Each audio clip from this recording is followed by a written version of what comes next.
Hey guys, I'm at KPRC2 Studios where Randy McElvoy and I just discussed the Texans and kind of where things stand at this point.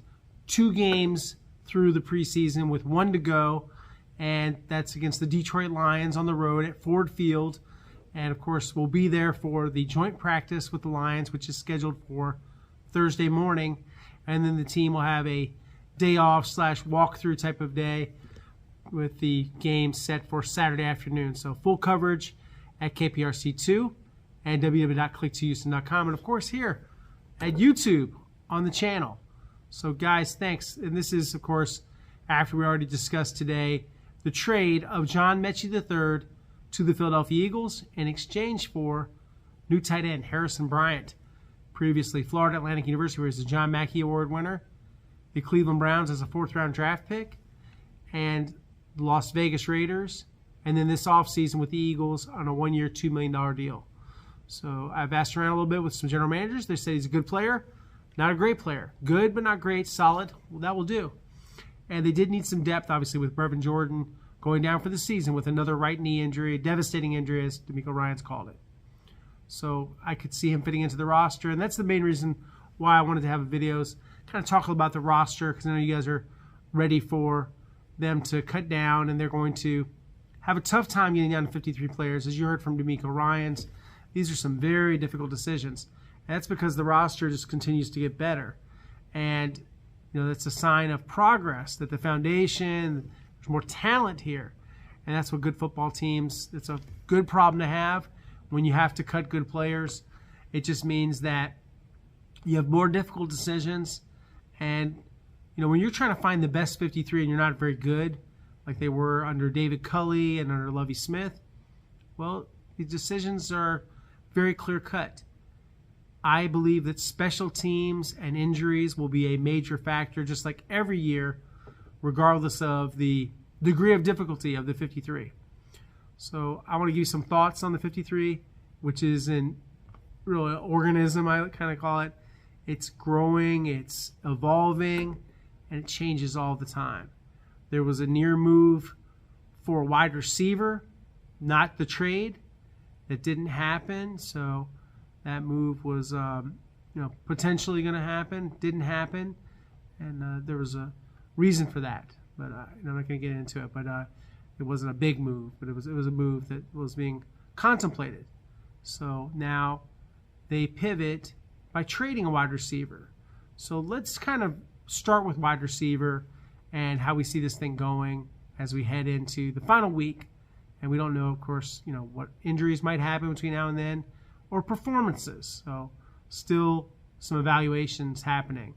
A lot of it, again, will have to do with styles of play and consistency. When they have these roster type of decisions, the one thing they do is they go back and they look at the notes of the position coaches, the various respective position coaches. So that means that they will talk to Ben McDaniels, the receivers coach and passing game coordinator, and say, hey, Ben, rank your guys. Who are the best? Who did well today? How'd you grade this guy? How'd you grade effort? How did you grade mental bust? How do you see this player fitting in? All of those things. What routes do you like him for? Where's he going to line up? Any other positions he can play? All those questions happen. That's why they have those staff meetings. And, of course, those are internal, not privy to all that stuff and, necessarily how everyone feels about every single thing. Otherwise, I have to have the place wiretapped, which I don't. I'm joking. I just do my best to try to keep up with and be logical about how I see the roster. So, I'm just kind of speaking from an opinion basis on most of what I'm going to talk about tonight. So going back to sort of for the long preamble, I just kind of try to explain things a little bit, set the table here as we get into it, roll up our sleeves, talk a little Texans. All right, Nico Collins, wide receiver 1. No debate there. Wide receiver 2, Christian Kirk. No debate there. Slot receiver, proven, someone that you can count on. He's going to catch a lot of passes this year. He's going to have a lot of targets. Got to stay healthy. He stays healthy, I expect a very productive year. Okay. Wide receiver 3, rookie starter Jaden Higgins, 6'4", almost 220.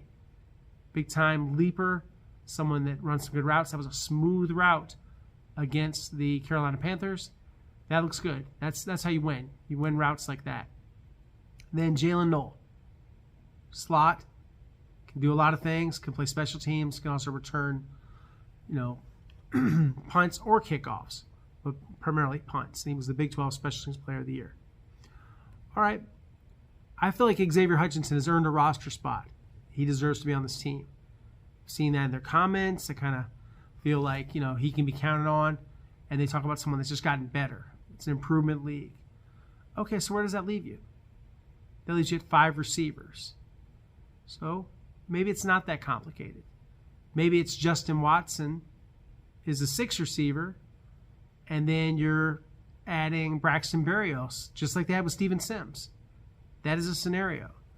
Right now, I don't see a spot for the Xavier Johnsons, the Daniel Jacksons, or the Quintez Cephases. So kind of process of elimination, and that's how I see it. I could see them keeping 7. So we'll see. They did a 2-year contract with some guaranteed money for Watson. And they've liked him all along, and he's coming off a good game. He can play special teams.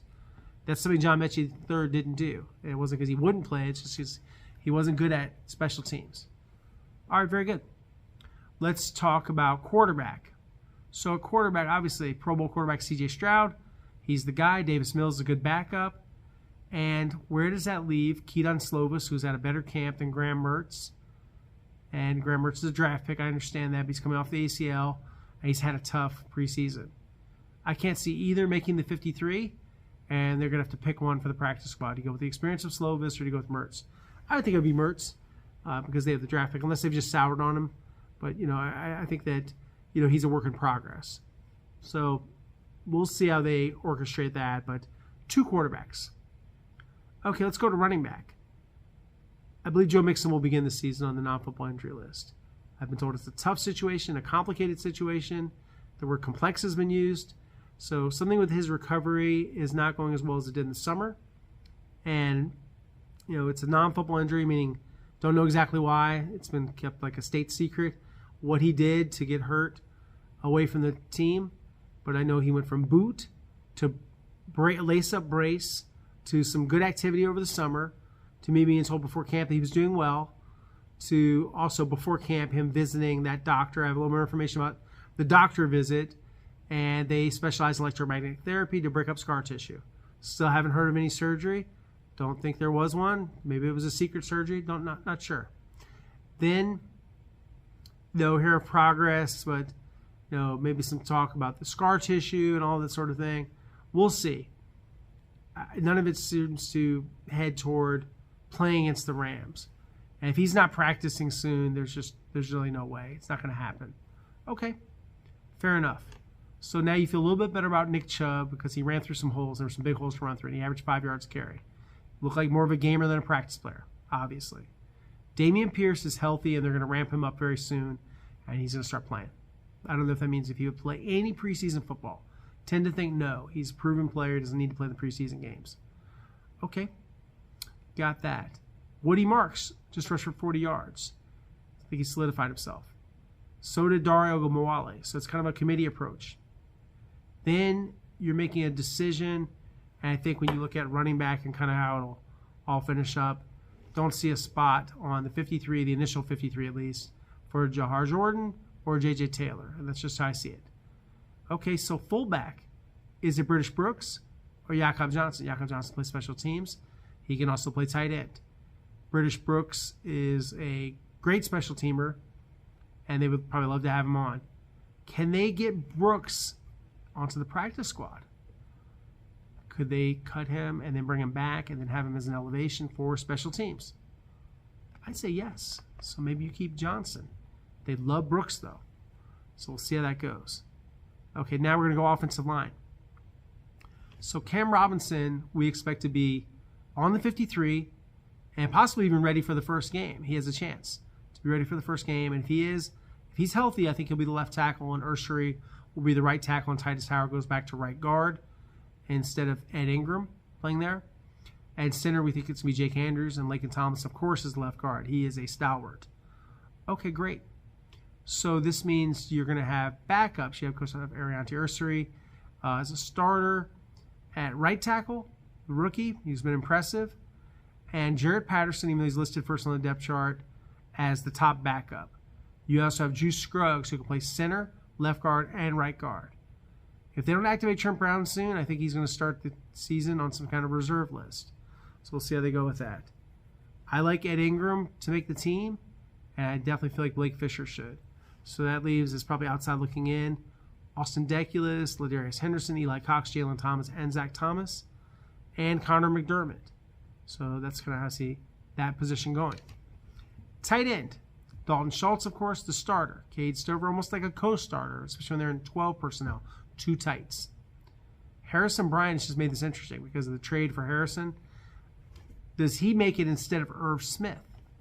They trade for him just to cut him? That'd be a little weird. Irv's the best blocker, in my opinion, but maybe they think they have enough blocking and they can get it done without Irv. We'll see. That's a tough call. That's one of the tough calls. Bryant or Smith.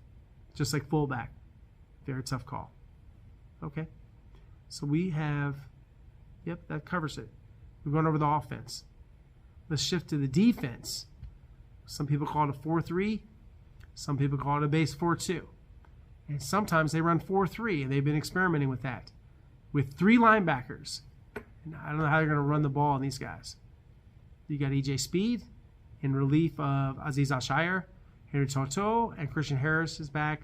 So you got 4 guys you can count on. And they're all obviously going to be here. So let's start with the defensive line, though. Sometimes I skip ahead a little bit, so I'm sorry for the rambling. Top 2, Will Anderson Jr., Daniil Hunter. And then you have, definitely Darrell Taylor. And I spent some time with Darrell today at an event for the homeless. He experienced homelessness himself as a youth, and he loves to give back, and it was great to be around him. But beyond that, he's a heck of a football player, very fast off the edge. He brings it. This guy's got moves, he got speed, he got power. He brings a lot to the table. He could have a lot of sacks. I think that he's someone that you got to really count on as that third end. And Derek Barnett, who was also at the event, along with Junior Tafuna. I see Barnett a part of it, of course. So then after that, at defensive end, you're looking at Dylan Horton, who's at a consistent camp. I think he's got the edge over Casey Toohill. And then I look at, the positional stuff. It's really tough to cut Solomon Burr, but could you get him to the practice squad? Sure, you could. Could there be an upset? Does Denico Autry all of a sudden at the last minute get a roster spot? Or does he begin the season on some kind of reserve list? That's one of the unknown factors because it deals with injuries. And even though he's made progress and there's no real need for him to play preseason football, he has missed a lot of time. I'm not sure how comfortable they'd be just all of a sudden activating him at the last minute and then having him play against the Rams. So that's another X factor, the Autry factor. D-tackle, pretty deep. Foley Fatukasi, Sheldon Rankins, Mario Edwards Jr., Tim Settle Jr. To me, the 5th guy, it's still Tommy Togiai. Really consistent. D'Amico Ryans loves consistency. This guy's consistent. Kurt Heinrich is still too injured to play. Got a knee. I think they're going to plan is to have Junior Tafuna do the practice squad. I think Hagai Ndebuse will be on the practice squad as an international player pathway guy. So they have some flexibility with Hagai. And, you look at this situation with him. Obviously, it helps to have someone like him that's 6'7", 323 pounds. Very interesting player. Okay. So that kind of handles D-tackle. Let's go to linebacker. And this is super complex because it involves a lot of special teams decisions. Of course, you have Aziz Al-Shire, the team captain, and Henry Toto, and Christian Harris, and you have E.J. Speed. Who else probably is in the right of the mix? It's Jake Hansen. Great pursuit angles. Played some really good football. Tough call between him, Nick Neiman, and Jamal Hill. But I see at least one of them making it. And then I think that Jackson Woodard and KCSI, probably the practice squad. So a little bit outside looking in. And then going to this star-studded secondary. Say that fast 3 times. Star-studded secondary, star-studded secondary, star-studded secondary. Wow. Alliteration. My bad. Sorry, guys. I digress. Need more coffee. So, or actually, drink these. Celsius. Celsius, if you're out there, contact me. Because I love Celsius, and this does keep me going, keeps me sharp. These are good for workouts, good for just work, or to wake up in the morning. Yeah, I admit it, I am an energy drink guy. I drink these, I drink Monsters, I like that stuff. I've had people ask me, Aaron, do you sleep? I do sleep. I just don't sleep a lot of hours per day. And I get sometimes a little antsy this time of year, a lot going on. That's the fun, though. Sometimes I actually enjoy the stress. And maybe that makes me a little bit of a weirdo. That's okay. I would say it's not a normal kind of job. It is fun. I take it very seriously. I also try to have fun with it. It's cool. And it's a privilege to tell these guys stories and to be counted on to do that and to have access to these guys. They play a gladiator sport, and it's tough. And when I'm talking about these guys and these roster moves, I do it with empathy because I know that some dreams are going to be ending or delayed, and some hearts broken because he's put it all on the line. And so you feel bad for anybody that gets cut. And a lot of these guys are great guys. It's just unfortunate. Can't keep everybody. That's life. That's the NFL. It is very, very, very tough business. So keep that in mind. We're talking about this roster. All these guys, they are absolutely doing their best to put their best foot forward, and they've dedicated their whole life to this. So don't take that lightly. It's serious, absolutely serious. Okay. So going back to the secondary before we get to the specialists. Corner. Derek Stingley Jr., of course, the all-pro corner, and Kamari Lassiter. And then, so third corner, the way I see it right now, is Jalen Smith, third corner from USC, third-round draft pick. Just good football player. He had an interception. And I see him ahead of Damon Arnett. And I see Tremont Smith making the team, of course, for special teams. So this is where we're getting into another special teams discussion. So we've got 4 corners. Guess what? There's other guys that can play corner too. Miles Bryant can play nickel, safety, or corner. D'Angelo Ross is a great special teams player, can also play outside corner. And then Bryant, to me, gives you some flexibility, and I just see him in the mix. So we'll see how they handle that decision. And right, guys, and what I was talking about there was the Texans secondary. So we'll start over there on the secondary. I hit my maximum recording limit for a minute. Had to delete a few things. Collecting a lot of video this time of year.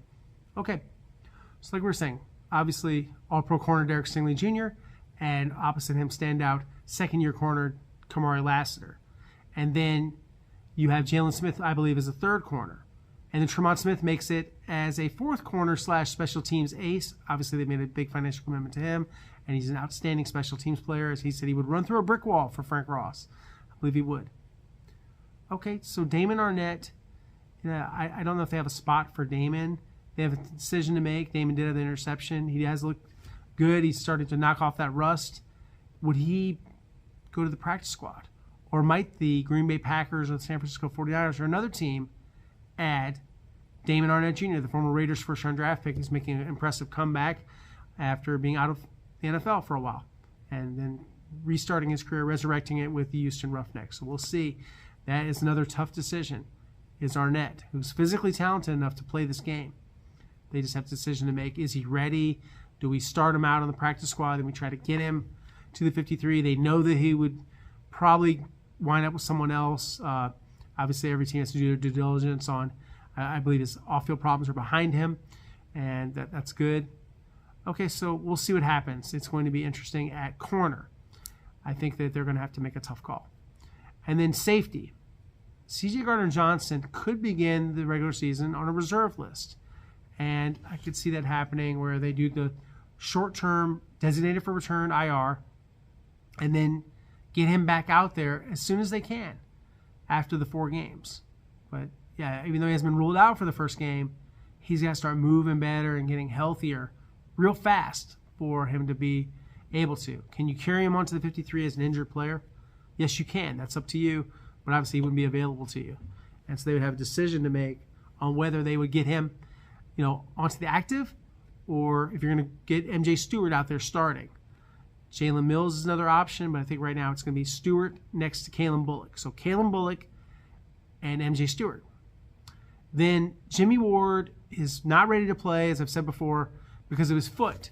He also has the grand jury August 31st. His lawyer, Steven Jackson, has told me exclusively that he will beat the case and there will be no build, meaning dismissed, for some contradictory evidence that he said they're going to present about the alleged victim, the mother of his son. So obviously two sides to every story, and we're not judging the case here. We're saying let's see what happens. So that's something to keep an eye on.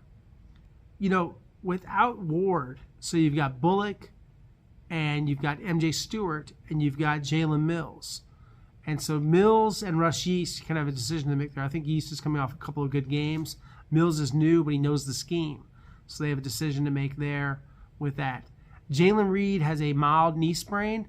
They have to decide, is he going to start the season on a reserve list, injured reserve, or is he going to make it back in time? I don't know. I think he's wearing a brace. It's not looking too great for him to make it back in time. And then going over to the specialists, obviously, we know the kicker, Kaimi Fairburn, the punter, Tommy Townsend. The long snapper is rookie Austin Brinkman from West Virginia. And the returner is Braxton Berrios. He'll get some help from Jalen Knoll and Damian Pierce. And so that is your 53. So we're watching a couple things there. Yeaston Mills, Arnett, and Arthur Mollett. We're looking at, the linebacker situation. These are some of the tough calls. And then over on the other side of the football, Irv Smith versus Harrison Bryant. I think Luke Lachey is probably practice squad. I think the same thing for like Trey McKitty, probably outside looking in. And then, of course, they have a decision to make at quarterback. We kind of know what's going to happen at receiver. I don't think it's that complicated now, especially after trading John Mechie III. It kind of did crystallize, for me, where this roster stands. So, guys, we're going to have a Monday afternoon practice. It's going to be 1 hour long, is what it says on the schedule, from 3 p.m. Central to 4. So that is a practice we'll cover, of course. There will be practices in the morning, roughly starting at 9:30 or 9. I think 9:30 it says, on the Tuesday and Wednesday. Then the team and I will fly separately, of course, but we'll be going to Detroit for Thursday morning practice at Allen Park, Michigan, which is a suburb of Detroit. So we'll be at the Lions facility. They have some video restrictions, so we'll see what we can do about video. There will be interviews, though, and I definitely will be tweeting. So those are some things that are going on. I don't know if I talked enough about Trent Brown, but I think Trent might start the season on some kind of reserve list. Doesn't practice. Big man, 6'8", 380, coming off a torn patellar tendon. He's a nice insurance policy, though, and he can play. Only 2 guys have been to a Pro Bowl that play offensive line that are on the Texans contract. Laken Tomlinson, the starting left guard, and Trent Brown. No one else ever made the Pro Bowl. So I know some people have talked about moving on from Cam Robinson. I don't think that's a good idea. And they paid him $14.5 million.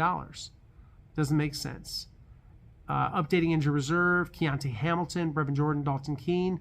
Injury settlements have been reached with Marlon Davidson and Johnny Johnson III, which means that they wrote them a check estimating how many weeks it would take for them to get healthy. You can revisit those situations if you want to come back to them at some point. So, guys, that's pretty much all I've got for tonight. Just kind of talking 53-man roster and some of the tough decisions the Texans have to make. Unenviable situation, but it means that you got a good football team. So, guys, until next time, please watch, like, subscribe to the channel.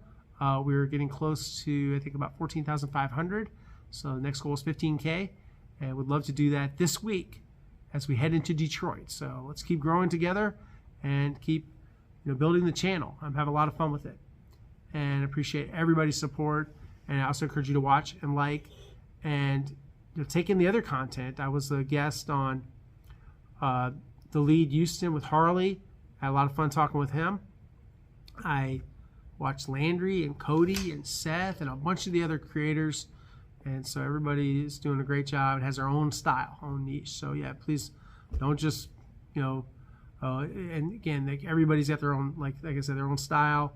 So check out everybody. If you're a big Texans fan, I think you're fortunate because there's a lot of great guys. And some of these guys, they do some high production value.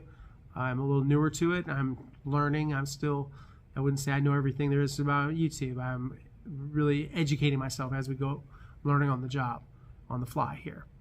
I'm on Twitter at @Aaron Wilson_NFL. on television tonight with Randy McElvoy at KPRC2 on Sports Sunday. And I'm at www.click2houston.com. So look for more articles and exclusives there, and keep it locked. It's also free. There's no subscription for that. You can watch. All you have to do is bookmark it or Google us or just log in and watch the news. And I'm on Instagram at AaronWilson7128. I encourage you to watch my video with Daryl Taylor, giving back to the homeless, and some help from Raising Canes. Those guys are very happy, I can tell you this, those gentlemen and ladies, to get Raising Canes, to get haircuts, and to get someone to show, hey, care about you too. It's not just about football all the time, it's about people. And I'm a firm believer in that. So guys, until next time, look forward to our next conversation. Thanks.